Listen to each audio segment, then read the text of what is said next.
عرب بہار کا آغاز کہاں سے ہوا، کہاں کہاں تک پھیل گئی، کون سی قوتیں کامیاب رہیں، کس کو پچھتانا پڑا، پاکستان نے کیا سیکھا۔ زبردست کالم نگار بلال الرشید اپنے کالم میں شام میں بشار الاسد کے طویل اقتدار کے خاتمے پر تجزیہ پیش کرتے ہوئے لکھتے ہیں کہ عرب بہار کا آغاز تیونس سے ہوا تھا۔ یہاں سے یہ لیبیا، مصر، یمن، شام اور بحرین تک پھیل گئی۔ تیونس میں زین العابدین، مصر میں حسنی مبارک، لیبیا میں معمر قذافی اور یمن میں علی عبداللہ صالح کو اقتدار سے ہاتھ دھونا پڑے۔ کالم نگار نے شام کی جنگ پر اپنے پرانے کالم کا حوالہ دیتے ہوئے لکھا ہے کہ لب لباب اس کا یہ تھا کہ شام میں برسر پیکار ہر فریق اپنی جگہ ایک بھیڑیا ہے جسے جہاد کی شرائط سے کوئی سروکار نہیں ہے۔ یہ پیشن گوئی کی تھی کہ کئی سال لہو بہتا رہے گا، بالآخر سب سے زیادہ خون خوار بھیڑیا جیت جائے گا۔ روس کے یوکرین جنگ میں دھنسنے کے بعد یہی ہوا۔ اگرچہ جشن منانے والوں کی آنکھوں پر فرقہ وارانہ تعصب کی اینک دھری ہے، اخوان کو اسلامی اصولوں کی پاسداری کرنے والی تنظیم ہے، لیکن یاد کراتا چلوں کہ مصر میں حسنی مبارک سے نجات کا انجام کیا نکلا تھا۔ انقلاب کے نعروں سے پاکستان گونجتا رہا، آج کہاں ہے؟ مصر کے انقلاب پر جشن منانے والے وہ شام کی فتح کا جشن منا رہے ہیں۔ ایک دن مگر کوہرام برپا ہوگا، شام کی فتح سر آنکھوں پر، لیکن اس سے پہلے مصر کی فتح سے ہمیں کیا ملا؟ بلال الرشید کے بقولات شام کے حالات کا اگر کوئی سب سے زیادہ فائدہ اٹھا رہا ہے تو وہ اسرائیل ہے۔ اسرائیلی فضائیہ نے چند دنوں میں شام کو جنگی طور پر تباہ و برباد کر کے رکھ دیا ہے۔ شام میں مجاہدین کی ایک ایسی فتح ہے، دانت نکال کر جس کا کریڈٹ نیتن یاہو لینے کی کوشش کر رہا ہے۔ شام وہ بدقسمت ملک ہے جہاں پچھلی ایک دہائی میں القاعدہ اور داعش سے لے کر ایران، روس اور متحارب عرب گروہوں نے انسانیت کے ہی پرخچے اڑا کر رکھ دیے۔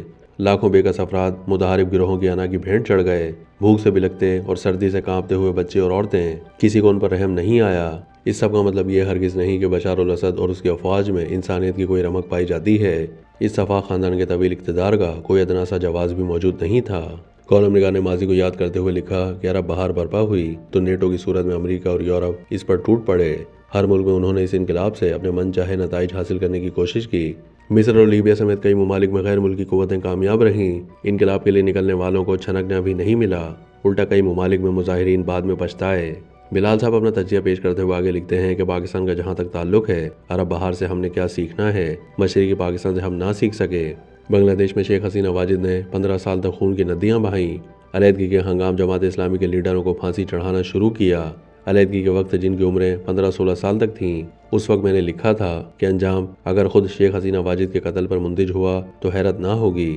دنیا کے ہر ملک کا ڈکٹیٹر یہ سمجھتا ہے کہ حالات کو وہ کنٹرول کر لے گا، ایک دن پھر اسے شیخ حسینہ واجد یا بشار الاسد کی طرح بھاگ جانا یا موت کے گھاٹ اتر جانا ہوتا ہے۔ اس سے پہلے سری لنکا میں کیا ہوا؟ عوامی بے چینی بالآخر ایک بم کی طرح پھٹتی ہے اور سب کچھ بہا کر لے جاتی ہے۔ افغانستان میں جب امریکی شکست کا جشن منایا جا رہا تھا، عرض کیا امریکی سوکی پر جشن ضرور منائیے، مگر اس خوش فہمی سے باہر نکلیں کہ مسلمانوں کو کوئی تاریخی فتح حاصل ہوئی ہے۔ ایک بار جا کر افغانستان کا حال ضرور دیکھیے۔ کالم نگار نے پاکستان کی صورتحال پر تجزیہ پیش کرتے ہوئے لکھا ہے کہ جہاں تک میں سمجھتا ہوں، پاکستان پہ مسلسل ایک مستحکم قبضہ برقرار رکھنے والوں کے سامنے مصر ماڈل ہے۔ کیا وہ اس میں کامیاب ہوں گے؟ امکان بہت کم ہے۔ سری لنکا، بنگلہ دیش اور نہ مصر، پاکستان میں کسی ملک کا ماڈل فٹ نہیں ہو سکتا۔ ہر ملک میں احتجاجی قوتیں بھی ایک دوسرے سے مختلف ہیں، جیسا کہ پاکستان میں مزاحمت عمران خان کر رہے ہیں۔ بلال الرشید کے مطابق ہر ملک کا اپنا ایک الگ ماڈل ہوتا ہے۔ پاکستان میں کیا ہوگا؟ کیا تابابت طاقتوروں کا کنٹرول باقی رہے گا یا مظاہرین سب کچھ بہا لے جائیں گے؟ یہ کوئی نہیں جانتا۔ یہ آگ اور خون کا وہ کھیل ہے جسے آپ شروع تو کر سکتے ہیں، ختم یہ اپنی مرضی سے ہوتا ہے۔ جہاں تک دلوں میں پکتی نفرت کی فصل ہے تو وہ پوری طرح اگ چکی، آگے دیکھیے اب کیا ہوتا ہے۔